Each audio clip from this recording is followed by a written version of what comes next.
mengalahkan kematian. Harus punya kekuatan. Kekuatan yang mana yang bisa mengalahkan kematian? Beberapa saat lalu saya nonton YouTube. Petinju, pesepak bola, yang pembalap, dan segala macam. Setiap orang hebat ada saat dia selesai hebatnya. Entah itu usia, entah itu cedera, entah itu kontrak. Yang kontrak maksudnya bayar berapa. Akhirnya ada orang yang menurun. Saya lihat selalu ada hal yang dapat dikalahkan. Atau ada hal yang dapat mengalahkan. Atau ada hal yang dapat menyerah walaupun belum dikalahkan. Ada banyak seperti itu. Kalau kita berhadapan dengan yang kelihatan, kita bisa baca gerakannya. Oh, dia mau apa? Dia mau seperti apa? Pelatih akan ajar kita bagaimana mengantisipasi. Tetapi kematian, kita mau belajar dari mana kematian? Kita mau belajar bagaimana strategi kematian? Tidak ada. Tidak ada. Kematian begitu luar biasa. Kematian itu setiap orang akan menuju pada kematian. Tidak ada orang yang bisa bujuk kematian. Tidak ada orang yang dapat selain membujuk, sogok, bujuk, sogok, apalagi? Nggak ada. Nggak ada orang bisa bilang begini, mati. Kalau dia manusia ya, kalau dia makhluk, mati. Tunggu dulu ya. Saya jangan mati dulu ya. Ya. Atau kita akan bilang, mati, kita akan berteman. Masa sih? Mati, keluarga saya baik-baik loh. Orang baik-baik. Tolong jangan mati dulu saya ya, jangan ambil saya dulu ya. Atau apa? Tidak ada. Tidak ada yang dapat menunda kalau dia bilang, sini kamu. Nggak ada. Tidak ada orang yang dapat membuat sesuatu supaya mati itu tidak berdaya. Nggak ada. Kenapa? Karena kematian itu lawan dari Allah. Kematian itu lawan dari Allah. Kematian artinya terpisah. Terpisah dari Allah. Jadi yang sepadan dengan kematian itu cuma Allah. Nggak ada yang lain. Nggak ada. Mau kaya apa, nggak bisa bayar supaya nggak mati. Mau kaya seperti apa, nggak bisa melakukan sesuatu supaya mati salah jalan. Kenapa saya bilang salah jalan? Ada cerita di Manado tentang Oma. Oma sudah suka sekali mati. Pengen mati. Setiap saat, kok kenapa saya belum mati-mati? Teman-teman saya sudah mati. Saya sudah menderita, jalan sudah susah. Terus anaknya bercanda kepadanya. Mama nggak usah takut. Sebenarnya mati sudah panggil dari beberapa hari lalu, tapi karena mama kan pongo itu tuli maksudnya. Jadi akhirnya mama nggak dengar panggilan. Ada orang yang berusaha supaya, ada yang pengen cepat mati nggak? Ada. Yang begini, aduh mudah-mudahan saya mati besok, ada nggak? Ada kali ya, kalau sudah putus asa ya. Ya kan? Aduh kalau boleh saya mati umur 70, ada ya yang minta begitu ya. Ada yang kalau boleh 123, kalau boleh. Ada orang pacaran, lalu berjalan dengan dewa katanya, kan dulu bisa begitu, kan cuma cerita. Lalu dia bilang, dewa bilang, kepala dewa, ada dewa ada kepalanya, ada bosnya. Bos, bisa bikin si pacar saya yang manusia itu, ya kan? Jangan mati-mati, jangan sampai mati. Dan kepala dewa itu bilang, saya kabulkan. Dan manusia itu nggak mati.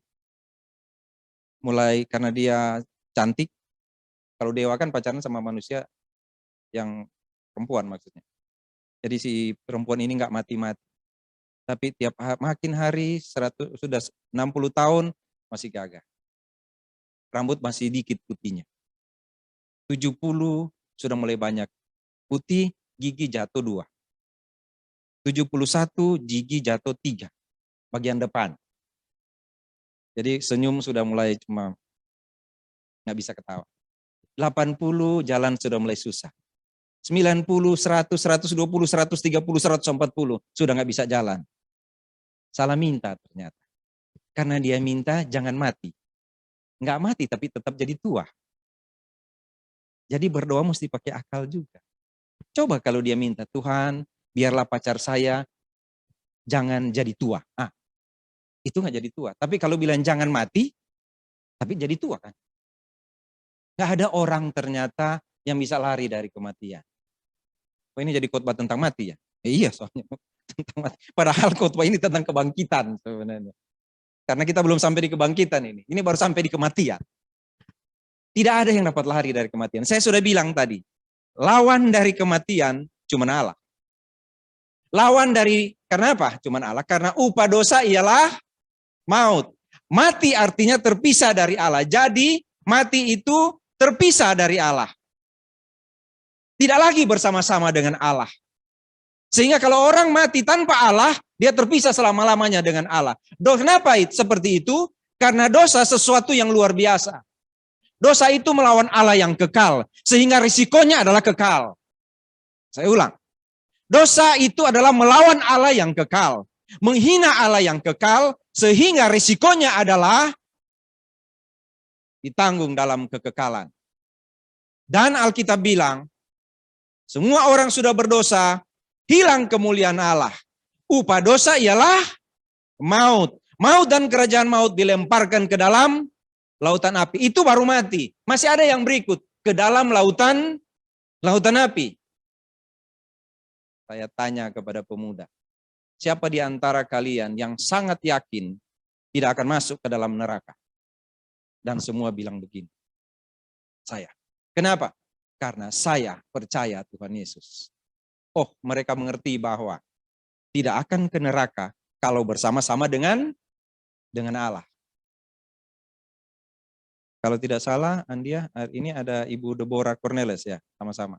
Itu teman saya di Bitung, bukan Bitung di Bitung.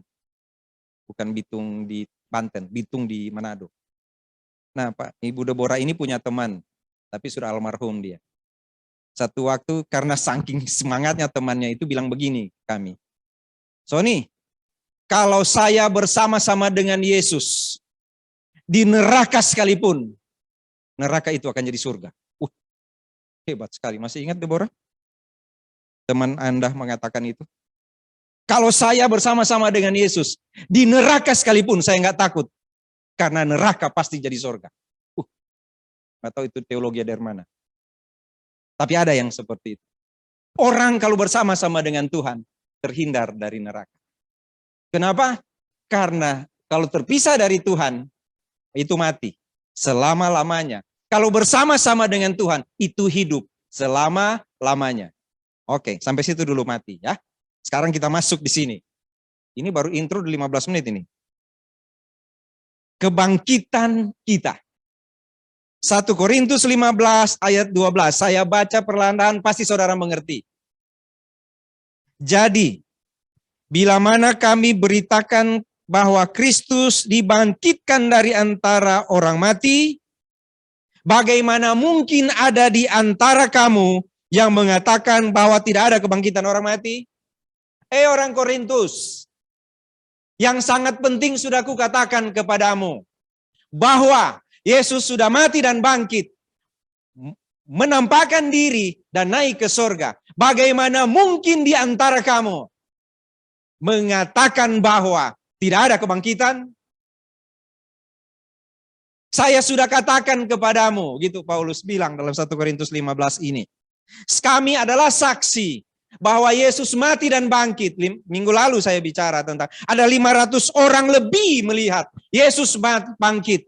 Kenapa kamu bilang, kenapa di antara kamu, hai orang-orang Korintus, yang percaya Yesus, yang bilang percaya Yesus, mengatakan bahwa tidak ada kebangkitan? Mengapa ada di antara kamu yang mengatakan tidak ada kebangkitan? Padahal fakta menunjukkan Yesus bangkit. Injil ini bukan cuma berita, tapi Injil ini adalah fakta. Injil ini terjadi, Yesus mati dan bangkit. Begitu banyak saksi. Bahkan ada orang-orang tidak percaya yang menjadi saksi. Para prajurit Romawi. Mereka sendiri yang lihat. Ada juga mereka yang jaga kuburan Yesus. Yesus bangkit. Kenapa ada di antara kamu yang mengatakan Yesus tidak bangkit? Itu masalah. Di antara orang percaya di Korintus, saya sudah bilang di waktu ini kan tentang Korintus ini.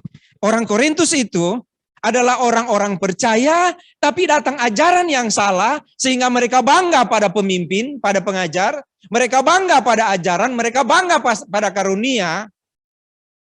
Tetapi ternyata ada di antara mereka yang tidak percaya bahwa Yesus bangkit. Bagaimana mungkin ada di antara kamu yang mengatakan bahwa tidak ada kebangkitan orang mati? Oke lah, Yesus bangkit katanya. Tapi nggak mungkin orang bangkit. Nggak mungkin ada orang bangkit. Oh, Yesus kan Allah, dia bangkit. Nggak mungkin ada orang bangkit. Tapi kalau tidak ada orang bangkit, berarti Yesus nggak bangkit. Kok kalian bisa seperti itu? Ingat minggu lalu saya katakan, kalau kamu percaya pada Tuhan, percayalah dengan hikmat.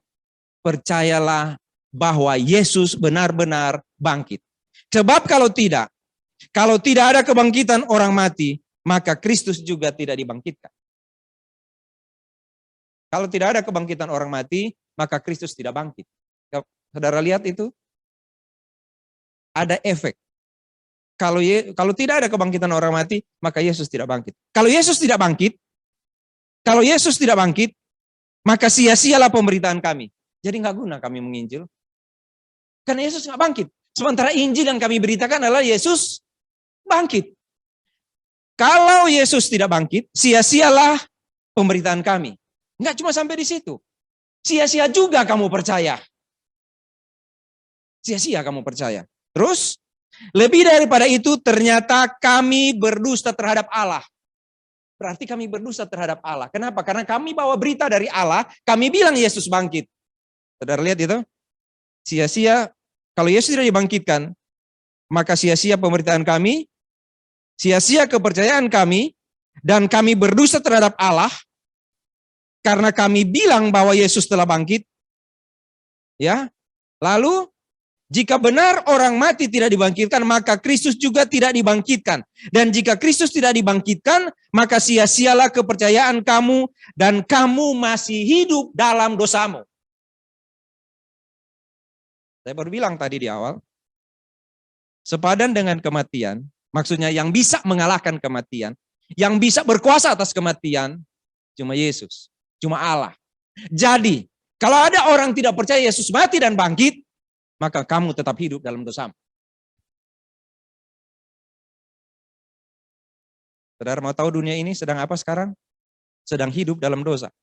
Kenapa? Karena mereka tidak percaya Yesus mati dan bangkit. Semua orang yang tidak percaya Yesus mati dan bangkit adalah orang yang hidup dalam dosamu. Ini kata-katanya. Dan jika Yesus tidak bangkitkan, sia-sia kepercayaan kamu, maka kamu masih hidup dalam dosamu.